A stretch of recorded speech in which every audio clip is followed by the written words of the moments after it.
Guys, what was Trippie Redd gonna do with this beat? Wait, what happened with Trippie Redd? Not a damn thing. That's my boy too. Play that shit. Oh my God, you don't like any of my people. Niggas FDR!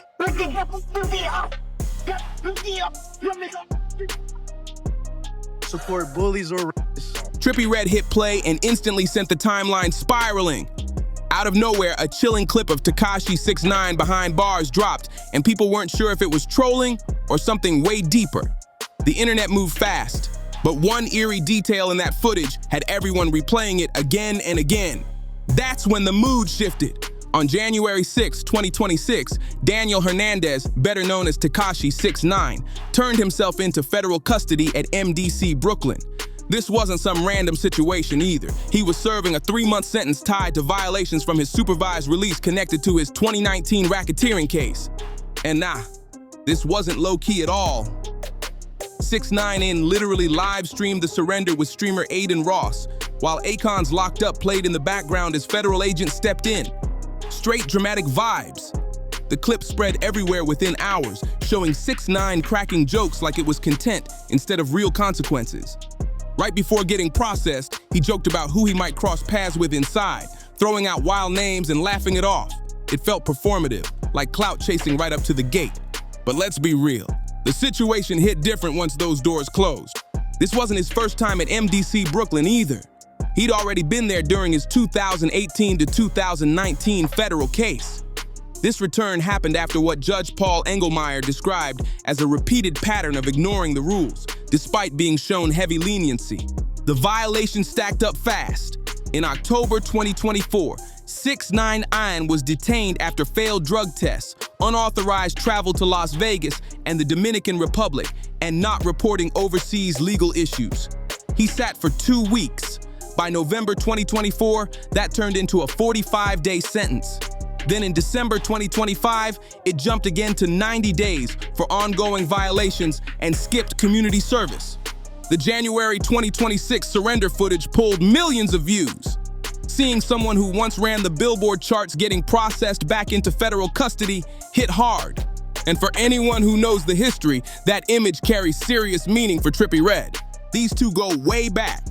They worked together in 2017, shared the same label, and moved in the same circles. But things flipped when 6ix9ine ordered Trippie Redd to be jumped in a New York hotel lobby, an incident he later admitted to during his federal case.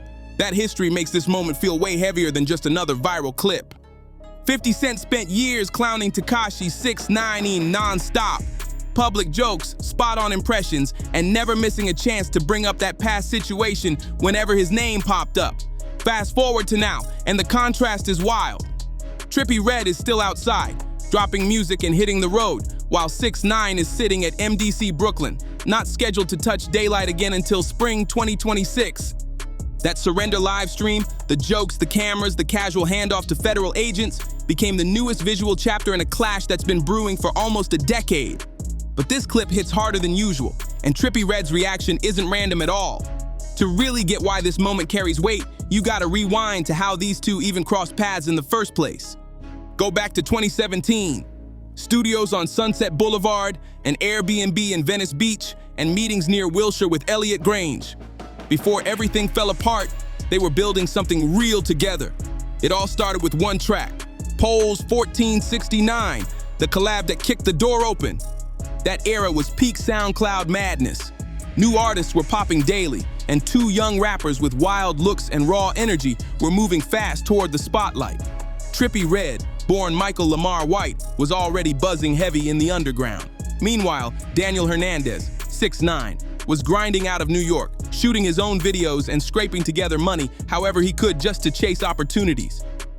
The connection came through Adam 22 from No Jumper, who was basically a gatekeeper for that whole wave. 6ix9ine has told this story plenty of times, flying to LA off money he earned filming a video for a random Home Depot worker, only to get completely ignored once he landed. That's when Adam 22's friend Andrew, known as Trippie Drew, stepped in. When I meet Trippie Redd, right, I take a flight to do an Adam 22 interview, right? I met him in New York. I told him I needed an interview. He probably like, yo, who's this underground rapper trying to get an interview with me, right? Yeah, he did your first interview, right? Then that didn't answer my call, but thank God he didn't answer my call, right? He pointed 6ix9ine toward Trippie Redd, saying there was a kid going crazy on SoundCloud and it might be smart to tap in. One DM later, everything changed.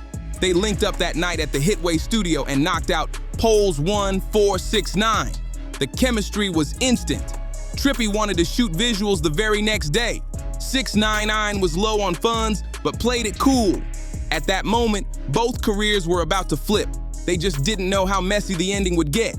Nobody argued over the setup. Trippie agreed to cover the costs, and they all rolled out to the desert for what was supposed to be some chill fun. Trippie dropped a few hundred on an ATV run, and instead of just riding around, they turned it into a full music video shoot. 6ix9ine put those editing skills he'd picked up from years of hustling to work, chopped the footage that same night, and dropped the video the very next day. The response went crazy, way harder than either of them expected. The buzz was loud enough to catch the attention of Elliot Grange, son of Lucian Grange, and a major label exec who had already signed Trippie Redd. Through mutual connections, Elliot asked to meet 6ix9ine at his office on Wilshire. That meeting changed everything. By mid-2017, 6ix9ine signed to Elliot Grange, landing on the exact same label as Trippie Redd. From the outside, it looked like a perfect setup. Two rising artists from the same SoundCloud wave, proven chemistry, now backed by real industry muscle. They followed up Polls 1, 4, 6, 9 with another collab, which only made the partnership look stronger. The image was clean. Face tattoos, wild hair colors, aggressive energy, and momentum stacking fast. Industry people were watching closely, thinking this might be the next real breakout duo. But behind the scenes, tension was already building. Later on, 6ix9ine admitted jealousy started creeping in. Same label, same resources, same spotlight.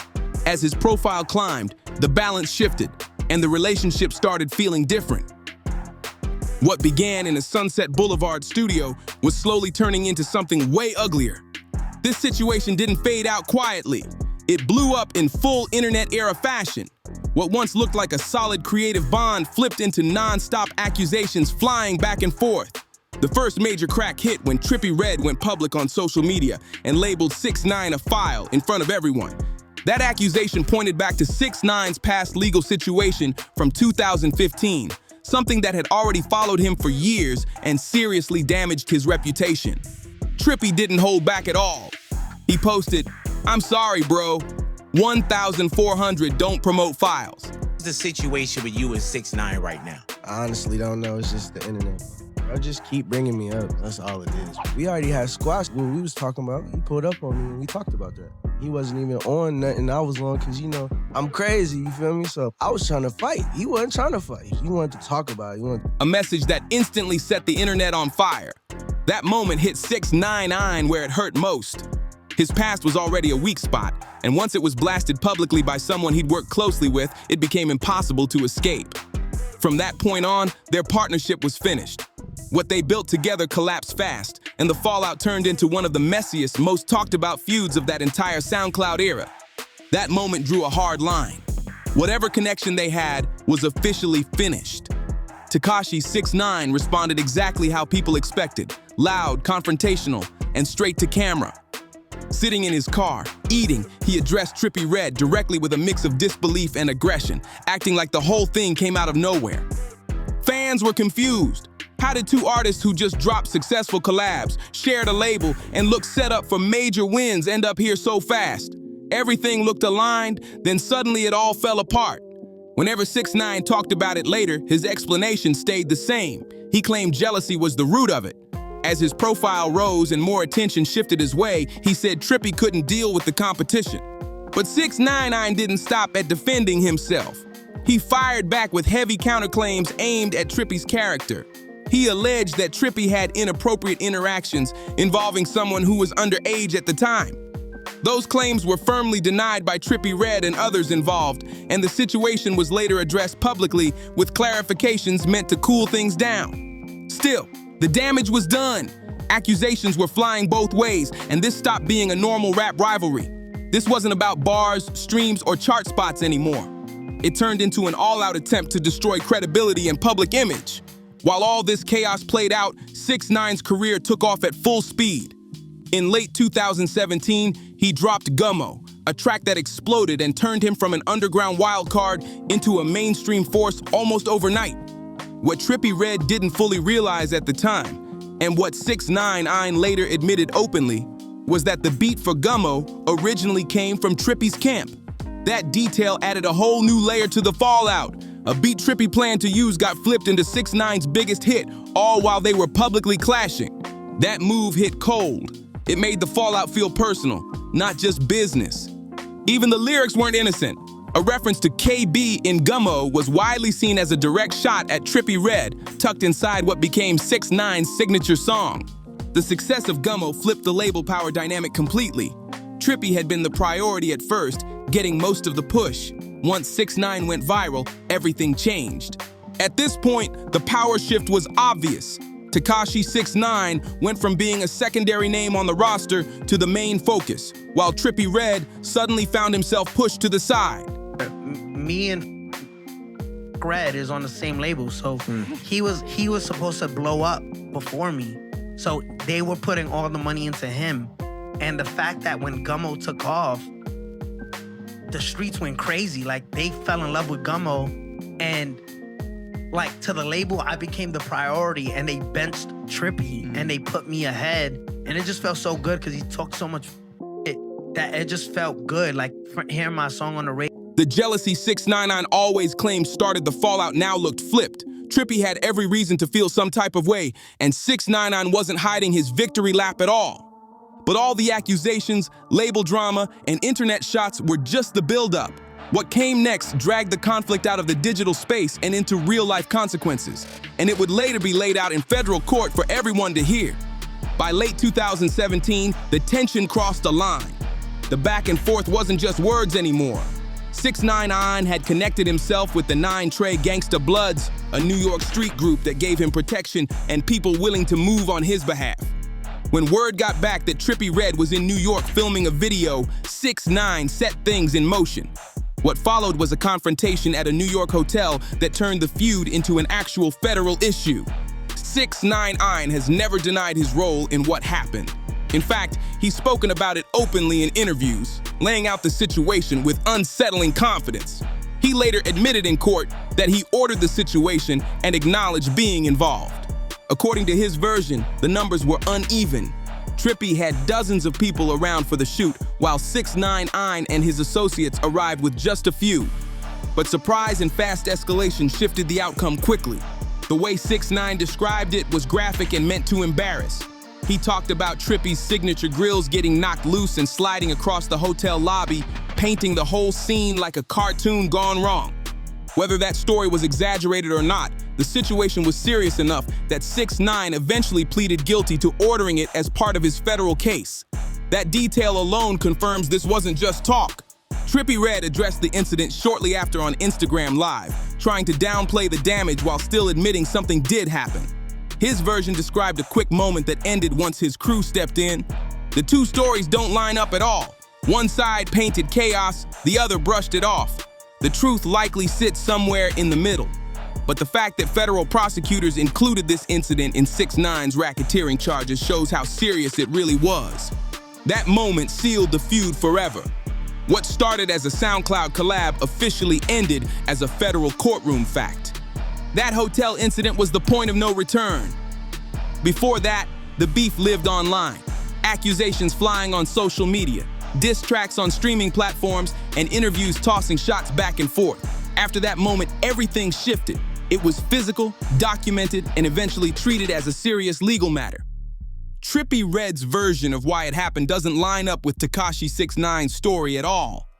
Trippie rejected the jealousy angle and described the situation as something that spiraled unexpectedly, even suggesting he was ready to defend himself while 6ix9ine was trying to calm things down.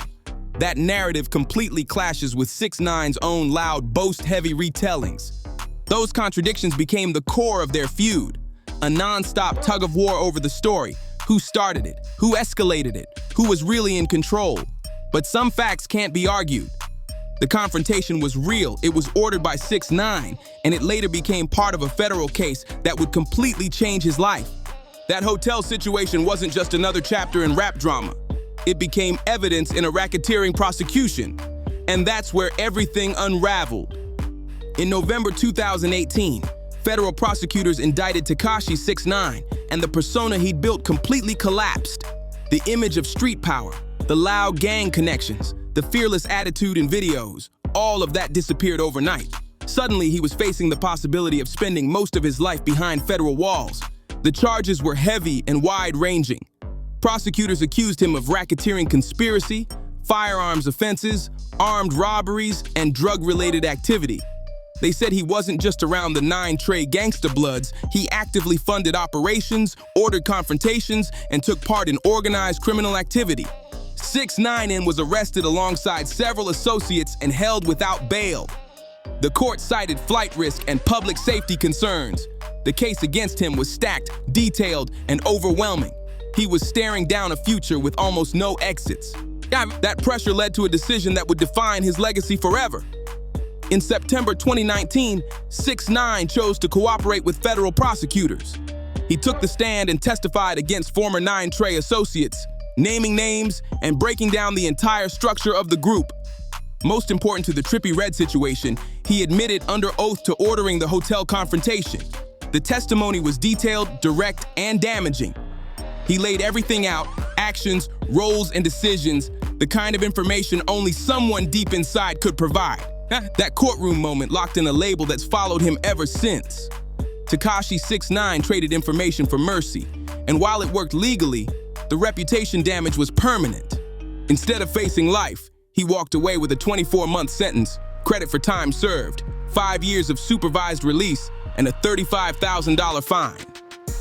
By April 2020, he was released early to home confinement due to health concerns and the global shutdowns. From a legal angle, it was a win. From a credibility angle, it was the end of an era. For Trippie Redd, that trial brought a strange kind of validation. The same person who ordered him ambushed, mocked him online, and flipped his beat into a chart-smashing hit was now cooperating with federal authorities. That move shattered every street code both of them once claimed. Trippie's response was pure mockery. He laughed off the testimony, did impressions of 6ix9ine's courtroom behavior, and brushed him off as a clown. The roles had flipped in a way nobody could have predicted back when they were recording together in Hollywood. 6ix9ine had outpaced Trippie commercially, dominated headlines, and controlled the narrative, only to end up defined by cooperation with the feds. Since then, he's tried to relaunch his career, but the stain never faded. The attention is still there, but the dominance isn't. What really kept dragging him back wasn't music. It was behavior. Arrests, violations, failed tests, and unauthorized travel kept piling up. Each incident painted the picture of someone given chance after chance only to throw it away. Court records showed repeated frustration. The judge overseeing his case openly noted how many opportunities he'd been given and how often he ignored them. By December 2025, the court finally had enough, handing down a 3-month sentence that he began serving on January 6, 2026. That surrender footage said everything. Live streaming, music playing, cameras rolling while federal agents stepped in. It summed up his entire arc, turning consequences into content, staying in character even as the doors closed. For Trippie Redd, watching all of this unfold carries real weight. The same rivalry that started in a studio ended in a holding cell, and the contrast couldn't be louder. The person who ordered that hotel situation is back in federal custody, serving time over violations tied to the very cooperation deal that forever marked his name. What started inside a Hollywood studio spiraled into a New York hotel lobby and peaked inside a federal courtroom. And now it's landed in yet another chapter, with 6ix9ine behind bars and Trippie Redd watching from a distance. And let's be clear, this rivalry never really wrapped up. No sit down, no apologies, no public peace treaty. 6ix9ine still brings up Trippie during streams and interviews, and Trippie still brushes him off every time his name comes up. The tension never left. It just changed form. And that surrender footage making the rounds isn't just another clip. It's another timestamp in a saga that's lasted years. What began as 2 hungry SoundCloud artists chasing a breakout turned into a lesson on how fast partnerships can flip, how fame turns pressure into conflict, and how choices made for image can echo for years. As of January 2026, 6ix9ine sits in MDC Brooklyn, set to serve time into early spring. Trippie Redd keeps moving freely, continuing his career without those walls closing in. The footage keeps looping, the tension stays alive, and the story still isn't finished. So what do you think? Was that clip just a troll moment or a calculated shot in a long-running feud? Drop your thoughts below. And if you want more celebrity drama like this, make sure to like, share, and subscribe. Tap the next video on your screen right now, and I'll see you on the next one.